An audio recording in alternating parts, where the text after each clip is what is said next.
Jusqu'à quand vont-elles continuer? Quel est leur but et qui en est l'auteur? Les attaques contre des prisons et des surveillants sont au cœur d'une enquête antiterroriste de grande ampleur. La nuit dernière, des véhicules et un hall d'immeubles ont été incendiés dans les Bouches-du-Rhône et en région parisienne. Laszlo Gelabert, Clara Gross et Théo Thomas.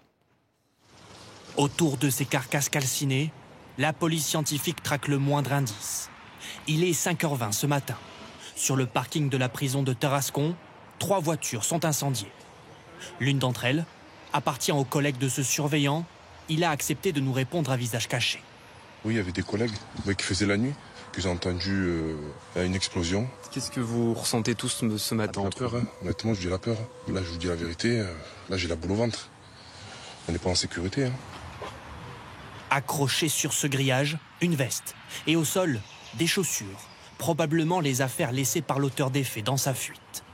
Cette nuit encore, les agents pénitentiaires ont été pris pour cible, parfois jusqu'en bas de chez eux. En Seine-et-Marne, un départ de feu a été déclenché dans le hall de cet immeuble, là où vit une surveillante de la prison de Meaux. Sur place, les enquêteurs ont retrouvé une bouteille remplie d'essence et des allumettes. La vitre de cette voiture stationnée devant a été brisée. Un voisin dit ne pas être étonné. On sait tous que malheureusement, ils peuvent se faire suivre jusque chez eux.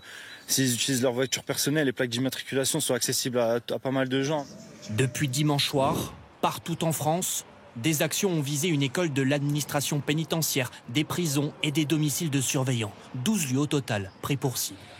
À plusieurs endroits, 4 lettres ont été taguées « DDPF » pour droit des prisonniers français. L'enquête doit déterminer qui se cache derrière ce sigle.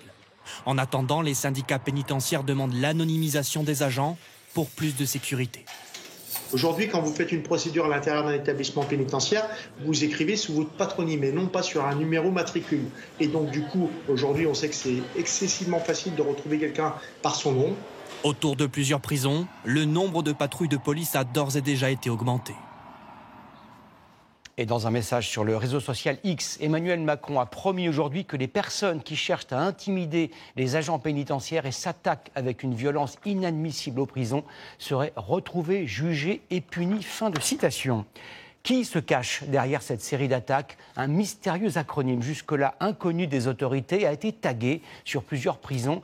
DDPF, qui signifierait défenseur des droits des prisonniers français, piste anarchiste ou tentative d'intimidation des narcotrafiquants. Regardez les informations exclusives de Florence de Juvigny et Guillaume Chiez. Sur une messagerie cryptée, une vidéo que nous choisissons de ne pas diffuser désigne une cible. Le visage d'un agent pénitentiaire, l'immatriculation de sa voiture et une boîte aux lettres. Titre de la conversation, Défense des droits des prisonniers français.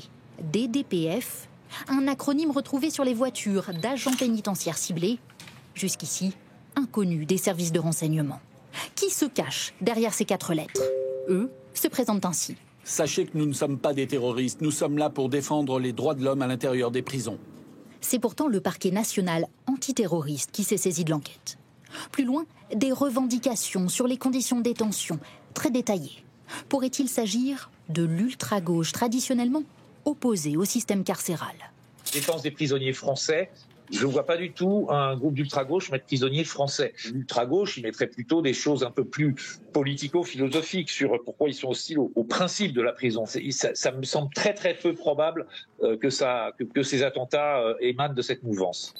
Les tirs à l'arme automatique, la signature plutôt des narcotrafiquants.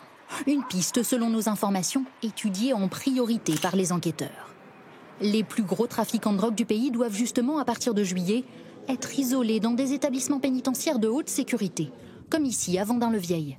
Serait-ce leur réplique à ce projet?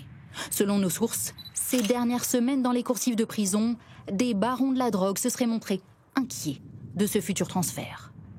Parce que demain, quand ils vont être placés à Vendin, plus de communication, plus de contact avec l'extérieur. Donc ils ne pourront plus s'occuper de leur réseau. Donc ils vont être remplacés à l'extérieur. Pour eux, ça signifie la mort, ça signifie l'oubli. La piste d'une ingérence étrangère, un temps évoquée, est à ce stade écartée par les enquêteurs.